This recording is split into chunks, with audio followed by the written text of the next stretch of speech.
Oi, turma, tudo bem? Eu sou a professora Maiara Brasil e hoje nós vamos continuar nossa aula de filosofia, tá bom? E hoje nós vamos falar de métodos, vamos continuar falando de métodos. Lembra que na aula passada a gente estava falando sobre as ciências humanas, as maiores dificuldades das ciências humanas, os maiores obstáculos que as ciências humanas têm. E hoje nós vamos falar sobre esses métodos das ciências humanas. É claro que o livro de vocês, ele fala assim, sobre a ciência de forma geral, os passos da ciência, e a gente viu nas primeiras aulas que isso é mais voltado para a ciência da natureza. Então, a gente está vendo aquela parte que vai focar nas ciências humanas, para até as pessoas começarem a entender que ciências humanas não é tão fácil não, né? Tem pessoas que acham que as ciências humanas é só você ler um livro, que você já entendeu tudo, ou que as pessoas que formaram nessa área, elas não são tão inteligentes assim, que é tudo muito fácil, mas não é. Muitas vezes, como a gente viu na aula passada, o próprio... Por exemplo, eu sou formada em História. O historiador tem que começar a pensar nos seus preconceitos, e todos nós temos preconceitos, não tem ninguém que escape disso. Então, o historiador tem que voltar para si, olhar os seus preconceitos e tentar ali se afastar deles, melhorar o seu ponto de vista para que o objeto não seja comprometido. E aí, hoje nós vamos falar sobre esses métodos. Continuar. Quais são as correntes de pensamento? Lembra que no final do vídeo passado eu falei que nas ciências humanas nós não temos leis, né? Por exemplo, Newton inventou a lei, né? Lei da gravidade. Tem o ponto 1, ponto 2, né? Que são as leis e tudo mais. E nas ciências humanas nós não temos a lei das ciências humanas, nós temos correntes de pensamentos, e você escolhe aquele pensamento que você acha mais adequado, que você acha que combina mais com o seu estilo de pesquisa. Então, os métodos, como a gente já viu em algumas aulas, é o caminho que vai ser percorrido, né? São aqueles caminhos que nós vamos escolher para que o objeto seja estudado. Se vocês quiserem saber um pouquinho mais de método, se vocês não lembram das aulas presenciais que nós tivemos, vocês podem ver no meu canal, tem uma aula que eu fiz para o 9º ano sobre métodos, né? Ciência versus senso comum. Eu sei que eu estou dando essas aulas aí para o 9º ano também sobre ciência e senso comum. Claro que diferente de vocês, né? Que o de vocês é um assunto um pouquinho mais complexo. Então, se vocês quiserem saber, vocês podem ir lá para poder se aprofundar. E aí, se vocês puderem estar mandando assim, as mensagens, as atividades para o meu e-mail, eu agradeço muito. O meu e-mail é maiarabrasil1@gmail.com. Maiara com I, tá? Então, vocês mandem a atividade para mim, porque fica mais fácil para corrigir, para dar um retorno para vocês, um feedback.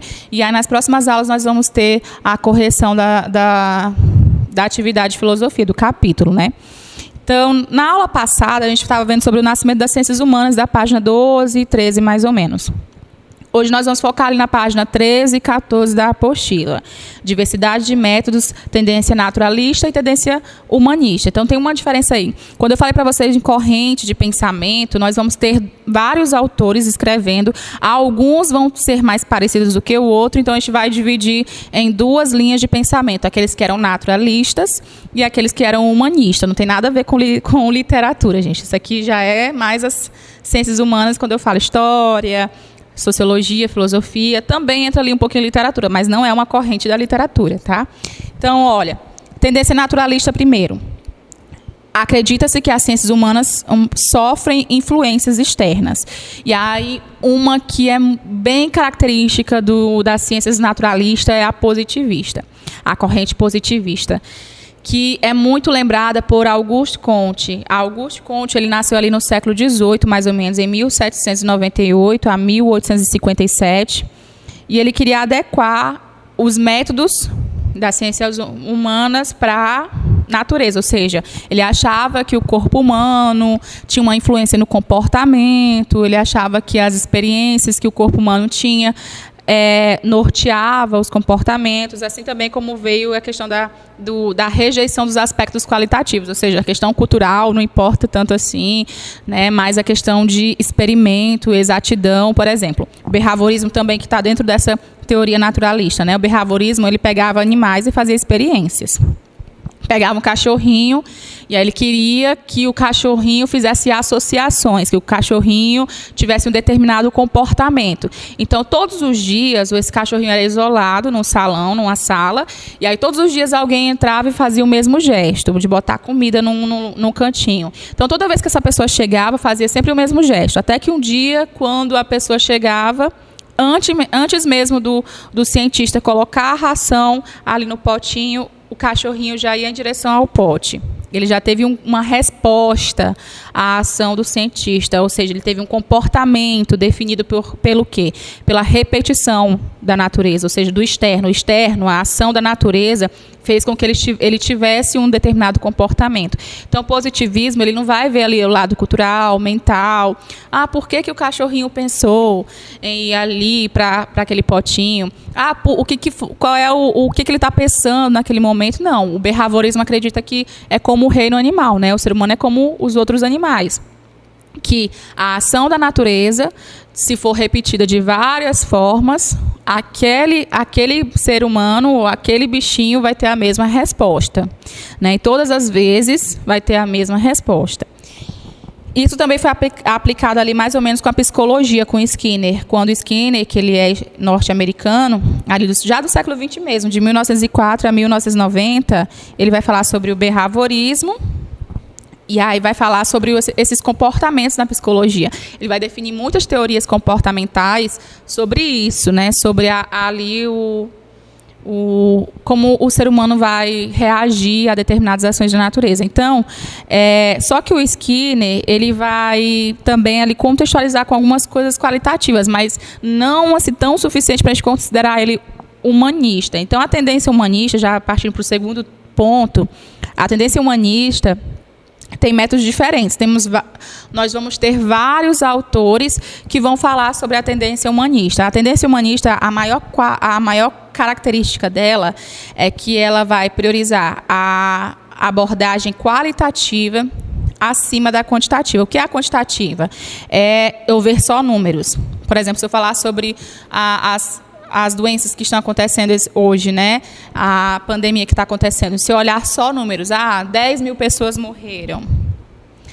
Não é ruim ainda, porque para ser uma coisa ruim tem que ser 12 mil e ainda está em 10 mil. Isso é quantitativo. Eu estou olhando para aquela situação social só pelos números. Isso é quantitativo. Agora, se por acaso for analisar outros contextos, dependendo da cultura, da história, né, trazer bastante a história, o contexto social, a cultura daquele lugar, vai ser feita uma análise. Por exemplo, hoje em dia nós temos mais informações, a tecnologia avançou do que algumas pandemias que teve há alguns anos atrás, né? Então, por que está tendo esse número de mortes considerável? Não era para retroceder? Então, isso é o qualitativo. Quando eu faço questionamentos, quando eu trago relação cultural, quando eu trago relação tecnológica, quando eu vou trazer comparações, né? Quando eu vou trazer uma análise um pouquinho além dos números. E o quantitativo olha para o número, para aquele mesmo resultado. E aí nós vamos ter que entender que na tendência humanista, ele não vai ver apenas o número, e ele vai buscar também outras respostas, além daquela que parece ser óbvia, né?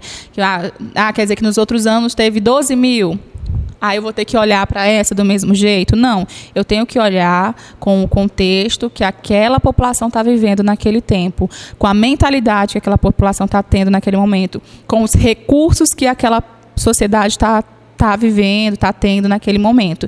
Então, isso é o qualitativo. O qualitativo é o contexto histórico, é ali a análise mais profunda, os questionamentos que são colocados em cima dos números, das estatísticas. E a maior característica do quantitativo é isso.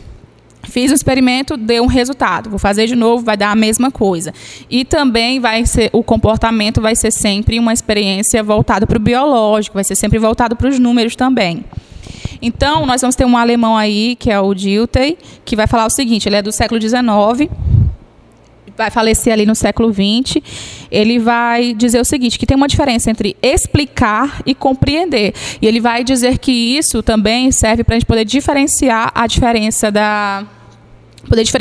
tanto a tendência naturalista quanto a tendência humanista. Ele vai dizer que a tendência naturalista explica a natureza. Como se eu dissesse assim, aquela maçã caiu porque tem força da gravidade que recai sobre ela. Então, ele explicou um fenômeno. E aí eu posso usar essa explicação para qualquer outro objeto, sem precisar ser a maçã. Eu posso usar com capacete, por exemplo. Eu posso pegar o capacete e posso explicar da mesma forma que eu expliquei com a maçã, que tem uma força da gravidade que recai sobre o capacete. Isso é uma explicação. Eu estou explicando um fenômeno. Um fenômeno, ele é e ponto. Ele é explicado. Ele vai ter sempre essa mesma explicação. E eu posso usar isso para outras variantes.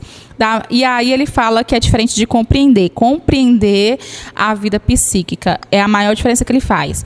Ciência da natureza explica a natureza. Por isso que o nome já é isso, né? Ciência da natureza explica a natureza, e as ciências humanas compreendem a vida psíquica. Então, por exemplo, eu tenho uma relação, só um exemplo mesmo, eu tenho uma relação com a maçã e eu tenho uma relação com o capacete. A maçã, para mim, simboliza outra coisa. Quando eu vejo a maçã, por exemplo, eu posso lembrar de um desenho, da Branca de Neve, né? E aí, aquela maçã, para mim, tem um significado. O capacete tem outro. Eu olho para o capacete e vou lembrar o quê? De moto, né? Eu tenho uma moto também vermelha, maçã vermelha, mas só que é o quê? Eu olho para esses objetos e vou ter uma experiência diferente. Aí eu pego um amigo meu, eu pego, por exemplo, a professora Eliane, eu peço para a Eliane falar o que aquela maçã significa para ela. Ela vai dizer outra história, ela já lembra de química, ela já lembra de Isaac Newton. Para mim não vem nem na cabeça Isaac Newton, né? E aí para a Eliane já vem logo Isaac Newton. E aí o capacete, vai dizer, Eliane, para que serve esse capacete aqui? Ela... Não tenho moto. Isso lembra meu marido que tem. Entendeu? Então, eu lembro da minha moto, ela lembra do marido dela. Então, se você analisar, não tem como você ter uma explicação igual nas ciências humanas. Você tem que compreender. Você pode perguntar para a pessoa o que é que ela viu naquela maçã, o que é que ela viu naquele capacete, e chegar a uma determinada conclusão. Mas nunca vai ser a mesma coisa. As ciências humanas, como a gente viu na aula passada, têm as suas próprias dificuldades. E o que mais vai diferenciar é que um eu posso explicar, o outro eu tenho que compreender. Eu não posso usar as minhas verdades nas ciências humanas. Eu tenho que entender o pensamento do outro. Por isso que as ciências humanas trabalham tanto com respeito ao pensamento, à cultura do outro, porque nunca vai ser igual à nossa, o que nós desejamos. Nós podemos analisar de forma profunda a cultura do outro e tentar fazer uma análise geral para que venha para harmonizar, para acrescentar na sociedade. Mas a gente nunca pode dizer que a cultura do outro não serve, que não pode ser aplicada, porque nas ciências humanas, o que nós podemos fazer é compreender. Eu não tenho que justificar por que o outro fez isso, eu não tenho que justificar por que o outro tem essas determinadas ações. Eu posso compreendê-la, tirar o que é bom para mim e o que não for eu posso descartar, né? E aí vai ter a questão também do contexto histórico. Cada sociedade histórica vai enfatizar algumas características e vai descartar outras. Por exemplo, na Idade Média. Na Idade Média, nós vamos ter a fé acima da razão. Na moderna, com o iluminismo, principalmente, nós vamos ter a razão acima da fé. Então, se você notar, dependendo do contexto histórico, vai ter critérios, vai ter características que nós vamos enfatizar e outras que nós vamos descartar. Na literatura vocês também vão ver isso, né? Tá lá o barroco, que o barroco ele gosta de chegar, né, de causar muito ouro, muito espetáculo e movimentos. Aí vem oh meu Deus, eu já esqueci, que é aquele que fala sobre... Eu esqueci, mas depois do barroco tem aquele que é o que gosta de uma casa simples, que fala, tem uma música que fala sobre uma casinha branca num campo, simplicidade, né? Tem um movimento dentro da literatura que fala sobre isso, né? Então, olha, no barroco era o espetáculo, e lá no outro tinha o quê? A simplicidade, tinha o campo, tinha não chamar tanto a atenção. Então, se você prestar atenção, cada sociedade, em cada seu tempo, tem ali as escolhas diferentes. Então, voltando aqui para a gente poder finalizar a nossa aula, nós vamos ter o quê? A explicação. Geralmente é relacionada à causa do fenômeno e estabelecer leis. Já a compreensão é a interpretação, sua intenção, né? Por exemplo, a professora Eliane, a Neuci, que trabalha com física com vocês, vai falar o quê, né? Que pega o objeto. Vamos estudar a velocidade do objeto. Joguei aqui o meu marcador. Vamos estudar a velocidade do marcador até o chão, né? Dependendo da altura, dependendo de tudo isso aí, de todas as variáveis, nós vamos ter um resultado em física. Em ciências humanas, o questionamento é outro. Eu jogo o pincel. O questionamento das ciências humanas é: por que você jogou o pincel? Que forças sociais te levaram a jogar o pincel? Você percebeu como é diferente? Em física, você vai se questionar a velocidade, o fato em si. E em ciências humanas, você vai se questionar por quê? Por que você escolheu jogar o pincel? Por que você escolheu jogar o pincel naquele momento? Quais foram as forças sociais, que vocês também viram isso em sociologia, forças sociais? Quais foram as forças sociais que levaram você a fazer esse fenômeno? Então, cada ação tem sua intencionalidade. É como a gente falar que cada frase que é dita mostra a intenção de cada pessoa. Se você quer conhecer uma pessoa de verdade, analisa o que ela fala. Aquilo que ela fala é carregado de ideologia, de cultura e de intenção. Nada que a pessoa fala não tem uma intencionalidade. Tudo tem uma intenção. Tudo é voltado para uma determinada fé, uma determinada crença. E quando eu falo crença, não é só no sentido de religioso, é no sentido econômico, no sentido social, no político e tudo mais. Então, a compreensão também vem na questão dos valores, a finalidade, decifrar o sentido oculto no que está aparente, por exemplo, entender que parece normal aquilo que a gente faz no dia a dia, mas se você olhar aquilo que a gente faz todos os dias, tem uma intenção por trás, né? Quando a gente fala algumas piadas, algumas generalizações, a gente pensa que normal, isso acontece todos os dias, mas se você for analisar aquelas frases, aquelas piadas, você vai ver que carrega todo um preconceito que é herdado durante muitos anos. E aí também a gente estuda na compreensão a complexidade do indivíduo. Por quê? Acho que eu já tinha falado para vocês isso. Se eu não falei, eu vou falar agora. Por exemplo, todas as vezes que eu faço um experimento com uma pessoa, eu fiz o experimento a primeira vez com a pessoa teve uma reação, teve uma experiência. Vou fazer novamente esse experimento com a mesma pessoa, o mesmo objeto. A pessoa vai ter uma experiência diferente. É como eu for para... Como aqui na minha cidade não tem praia, não tem mar, né? Só tem a praia ali, o Rio, Tocantins. Mas todas as vezes que eu vou ao mar, eu tenho uma reação diferente. Primeira vez que eu vi o mar, eu tinha 16 anos, mais ou menos. Nunca tinha visto o mar. Eu tive uma reação muito... Eu fiquei perplexa, porque eu achei o mar muito grande. Na segunda vez, eu já achei comum. Já comecei a olhar para as barraquinhas. Na terceira vez, eu comecei a olhar para a areia. Então, toda vez que eu vou à praia, eu começo a perceber algo diferente, ou então tenho uma experiência diferente com o mesmo objeto. A primeira vez que eu entrei no mar, eu não sabia que o mar era salgado. Eu não sabia que o mar era salgado, gente. Eu entrei no mar com o olho aberto e tudo, né? Depois, a segunda vez, já fui com mais cautela. A terceira vez, eu só molhei aqui a cintura e voltei, né?